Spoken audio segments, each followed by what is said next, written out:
Order! Order! You are an incorrigible delinquent at times. Behave yourself, man!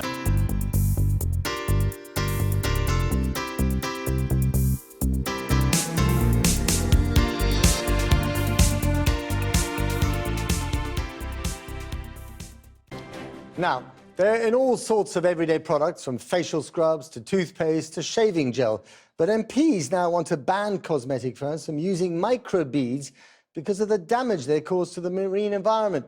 Taking a single shower can wash up to 100,000 of the tiny plastic particles down the drain and into the ocean. Here's Paul McNamara. A morning fish off the south coast. OK, Matt. But today's catch of the day is likely to be some form of face wash. Billions of tiny beads from scrubs, shower gels and toothpaste have been washed out into our waters. And today a report by MPs says they need to be banned because of the vast unknown damage they're doing. So what are you actually finding in the samples that you take? Well, this sampling is for a regular sampling for the Solent Oyster Remediation Project and counting oyster larvae. During these samples, or any other type of plankton samples we do, we're always finding small particles of plastic. And it's quite alarming how much there is in the sea. Are you finding them regularly then? Yes, yeah, any plankton sample you do, if you look hard enough, you will find small particles of plastic.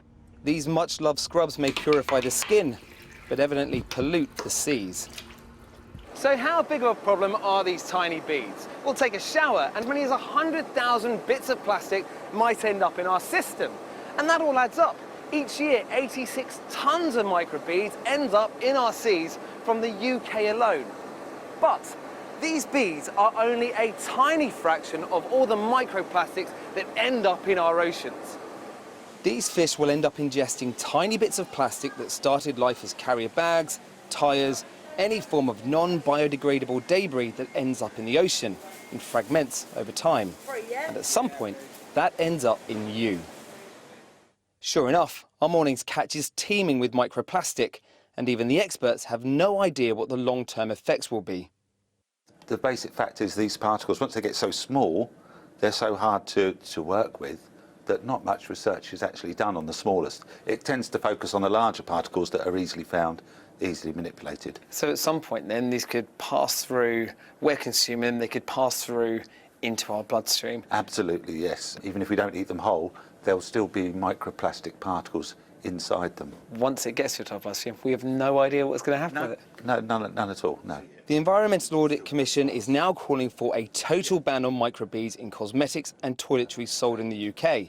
But what about the rest of the world?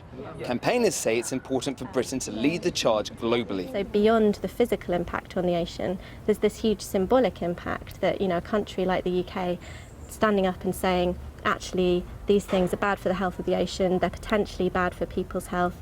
People have said they don't want them, so we're going to take a stand and ban them. That can really help move momentum towards getting bans on these products all over the world. Tesco has announced that their own brand products will be bead-free by next year, and many companies are following suit. The Cosmetic, Toiletry and Perfumery Association said, companies have reported that any remaining use of plastic microbeads in wash-off products will have been phased out by 2018, 2 years ahead of the recommended date of 2020. The use of plastic microbeads has already decreased significantly. A welcome commitment, but the Environmental Committee insists change needs to be written in law, or we're sailing into the great ecological unknown.